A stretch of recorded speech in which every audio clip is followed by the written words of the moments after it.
அஸ்ஸலாமுஅலைக்கும். Hi friends, குக்கரில் நம்ம பிரிஞ்சி எப்படி செய்கிறதுன்னு சொல்லி பார்ப்போம். குக்கர் வச்சுக்கலாம். அதில் தேவையான அளவு எண்ணெய் ஊற்றிக்கிங்க. நெய் கொஞ்சம் போட்டுக்கலாம்.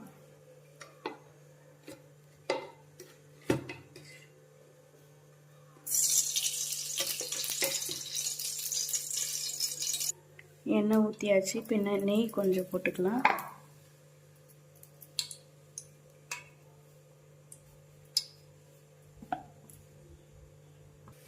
பட்டை, கிராம்பு, ஏலக்காய் சேர்த்துக்கலாம். வெங்காயமும் பச்சை மிளகாவும் போட்டுக்கலாம்.